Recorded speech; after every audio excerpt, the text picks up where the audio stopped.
Howdy, gang, and welcome once again to the Duct Tape Studios. I'm Jeff McAleer, your host here at the Gaming Gang channel. Thanks for joining me once again. Before I dive on into today's review, I do want to remind you if you enjoyed the Gaming Gang and would like to support the outlet, you can do so in a few ways. First, by utilizing our affiliate code for the One Bookshelf sites, such as Drive-Thru RPG. You can do that by visiting thegaminggang.com, clicking on one of our banners. You can also make a one-time donation by way of PayPal or become a monthly member of our Patreon. You'll find links in the show notes. Also in those show notes, you'll find an invite link to our Discord server. It is absolutely free to sign up for our server, so be sure to hang with the gang over on Discord. Today, I'll be sharing my review of Call of Cthulhu, the Sutra of Pale Leaves, Carcosa Manifest from Sons of the Singularity and Chaosium Inc. This 192-page hardcover was released at Gen Con. It is not out in retail as of yet. I do understand it's supposed to hit stores either late this month or early next. It will carry an MSRP of $42.99. If you order from Chaosium Inc., you will receive the PDF absolutely free. Now, as I record this, the PDF is not available yet. I will take a guess it's going to come out on release day, maybe a couple of days beforehand, over at Drive-Thru RPG for what I will assume is going to be $21.99. Having said all that, let's swing on over to the other camera, because here I've got Carcosa Manifest, the conclusion of the Sutra of Pale Leaves campaign for Call of Cthulhu. A few things to mention before we get stuck in. First of all, my friends over at Chaosium Inc. were kind enough to provide me with this review copy, but neither I nor anyone else affiliated with the Gaming Gang has received any other sort of compensation for me to share this review with you. It's important you know that.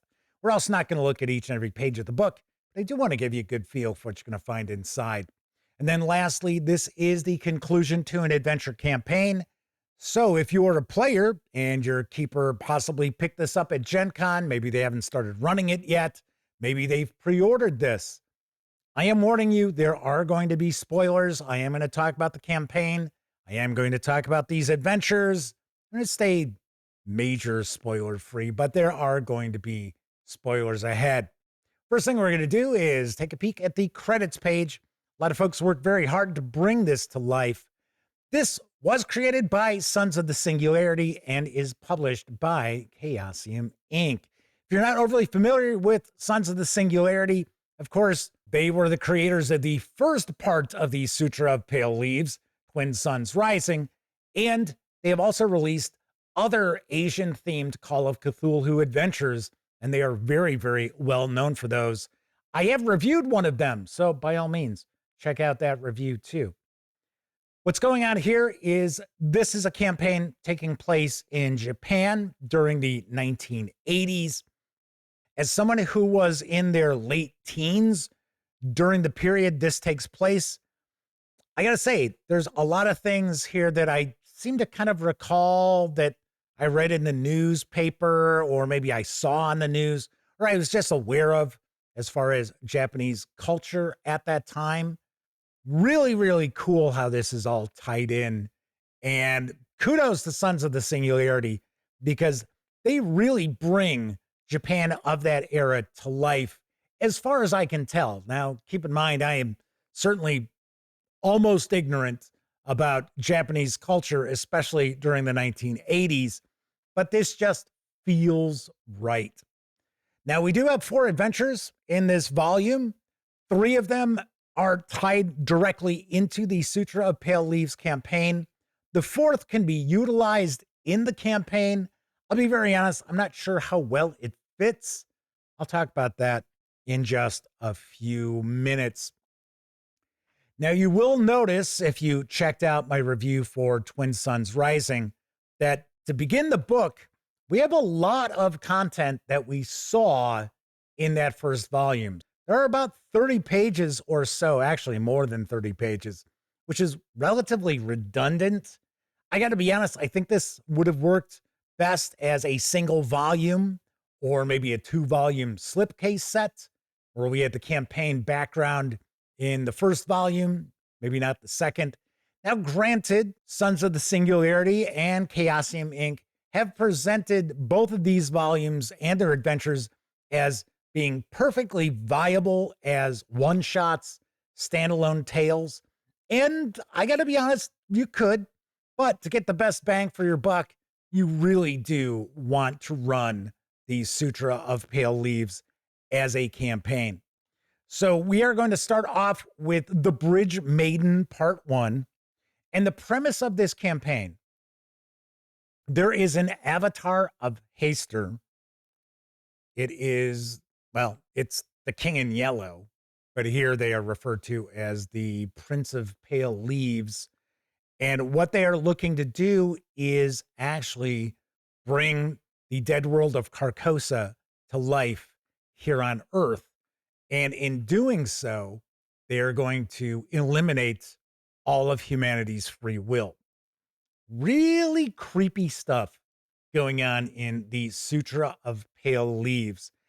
And the various different adventures really do kind of push the envelope of loneliness, separation from society, and the appeal that the Prince of Pale Leaves actually has for many people.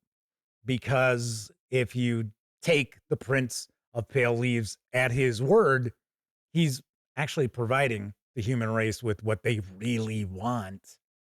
Really, really wild. I've got to say, if run correctly, this could turn into a campaign that would rival Massive Nyarlathotep at most people's game tables. It is that good as far as an overall premise. So the adventures themselves are also very, very solid. I will say, I do like the adventures in Carcosa Manifest more than I did the first volume, Twin Suns Rising. I did recommend that volume. I like the adventures. I just like these 3 campaign tales better than the first part. So what we're going to find is in our first adventure that there is a young woman being groomed to be the harbinger, essentially, for the Prince of Pale Leaves' arrival here on Earth. And the player characters, the investigators, if you have been running the campaign to this point, they have probably already been exposed to the Sutra of Pale Leaves, which actually infects the humans who are exposed to it. And another aspect of this campaign is that there are all these different people, all these different groups who are trying to present the Sutra of Pale Leaves through other media. And the adventures actually tackle that as well. So as an example, the adventure I've got open here, Wonderland, the Sutra of Pale Leaves is actually a mud, if you might remember those from way back in the day.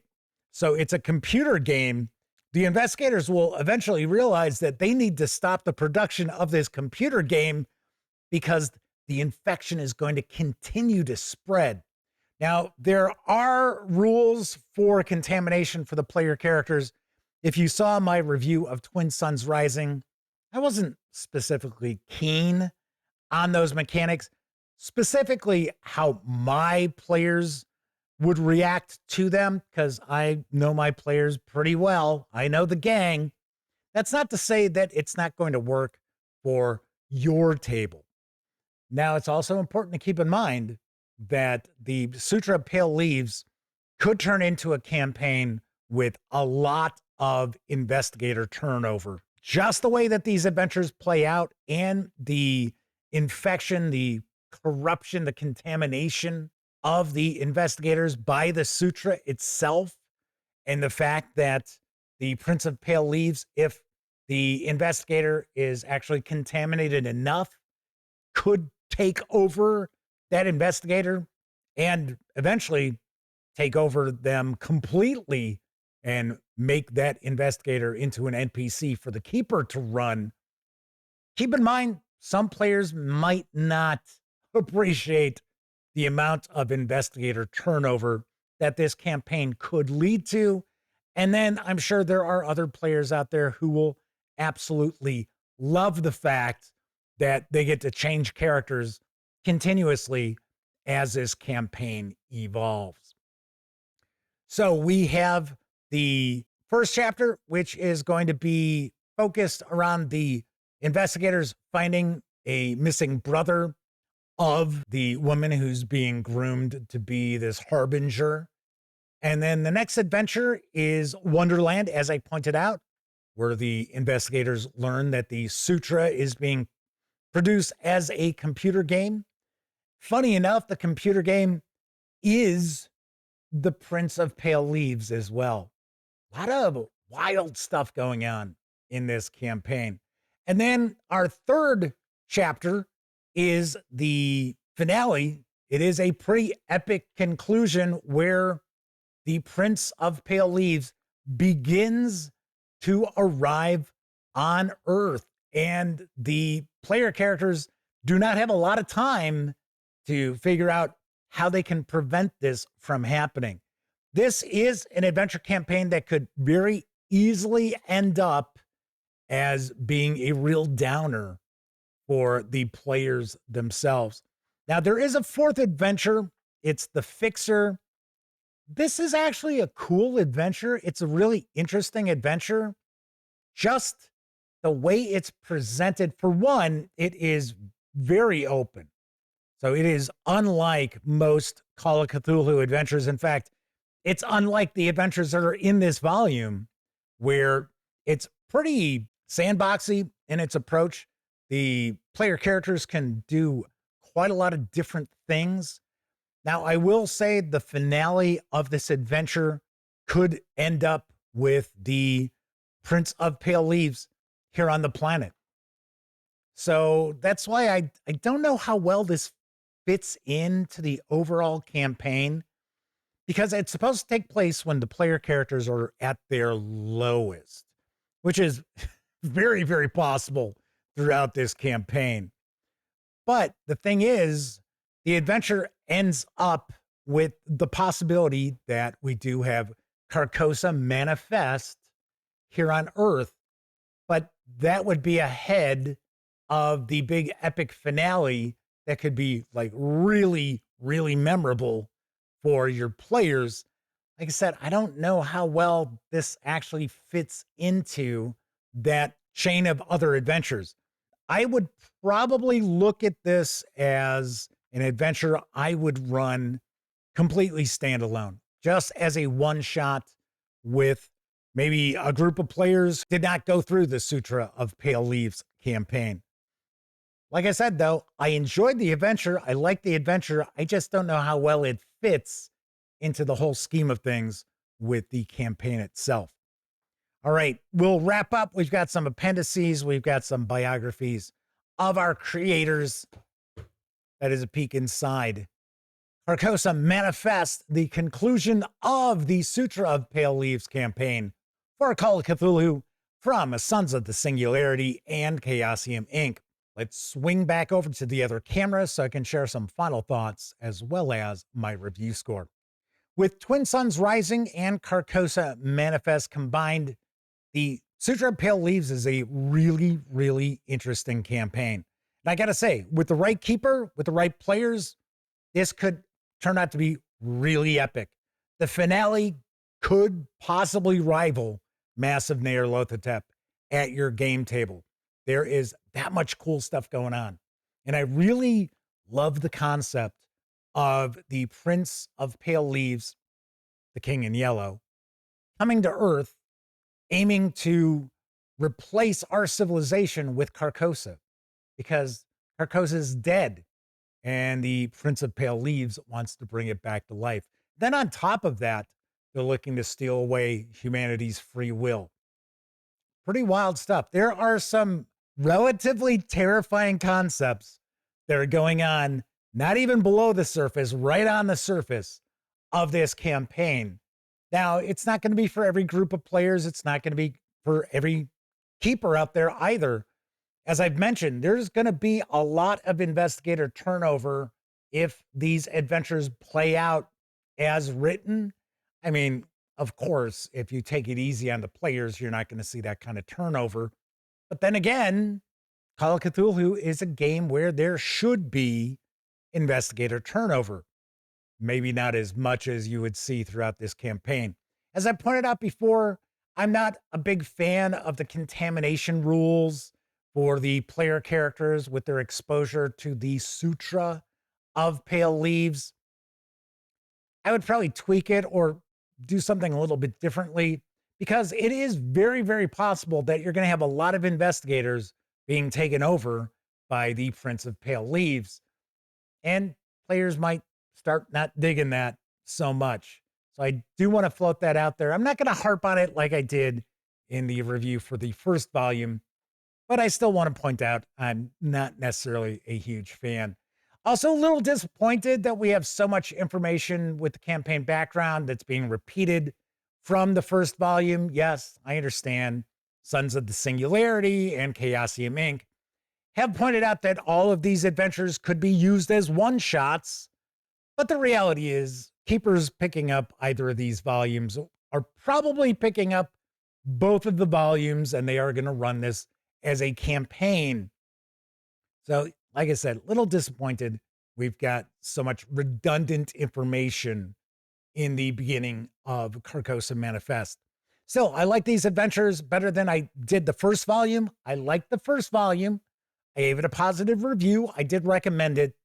I do like Carcosa Manifest better, probably because the stakes feel so much higher, and the finale could turn out to be really, really memorable.